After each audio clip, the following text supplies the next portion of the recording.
Salut à tous, c'est Marianne de Bodytonic. Dans cette vidéo, j'aimerais vous expliquer la différence, ou au moins ce que c'est et à quoi ça sert de le savoir, de les muscles antagonistes et agonistes. Alors, qu'est-ce que c'est que ça? C'est deux muscles différents qui vont se faire face. C'est-à-dire que ici, j'ai un muscle qui s'appelle le quadriceps qui va me permettre de tendre ma jambe. Quand il se contracte, d'accord, là j'ai le muscle contracté, j'ai ma jambe tendue. À l'arrière, de l'autre côté, j'ai un muscle qui s'appelle donc les ischios et qui va venir se contracter pour que je puisse plier ma jambe.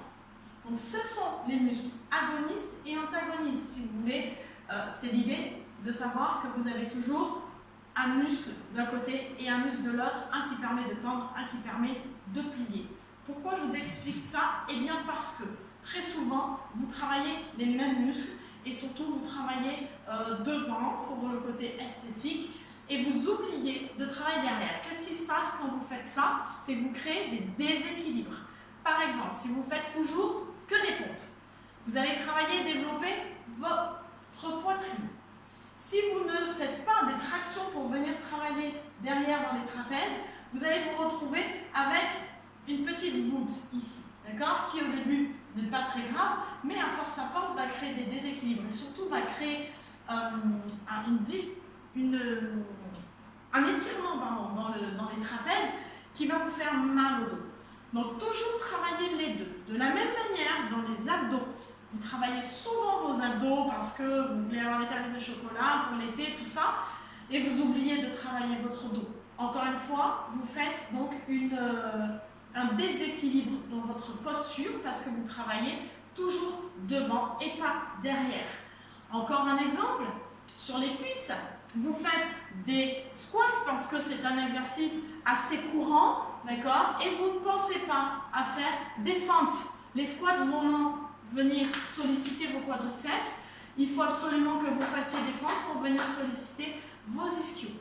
Donc très important pour garder non seulement un corps harmonieux au niveau esthétique, mais surtout au niveau de votre santé, pour prévenir les blessures, pour prévenir les problèmes de dos, prévenir les tendinites, parce que souvent les tendinites sont dues à des déséquilibres musculaires.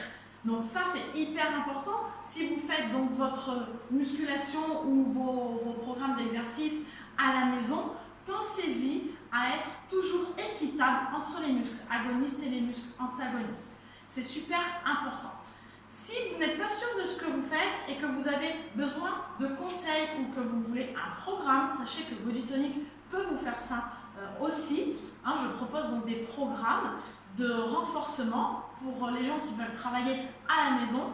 Ceux qui viennent déjà au studio ou qui souhaitent venir, vous n'aurez pas à vous occuper de ça puisque le programme de coaching que je vous propose sur l'année, bien sûr, est donc étudié pour ça, pour ne pas avoir de déséquilibre et pour travailler bien l'ensemble du corps. Ceux qui préfèrent rester à la maison, n'hésitez pas à me solliciter pour avoir un programme complet. De la même manière, une idée me vient encore une fois, c'est de faire du gainage, pas toujours ici, d'accord, mais aussi de penser à faire sur le côté. Ok? Donc, travailler de manière vraiment équitable entre les deux, c'est préserver sa santé. J'espère que je vous ai éclairé un petit peu et si vous avez besoin de plus d'informations ou même de simples conseils, n'hésitez pas. Je me fais toujours un plaisir de pouvoir vous aider et de pouvoir vous faire avancer dans vos projets. À bientôt!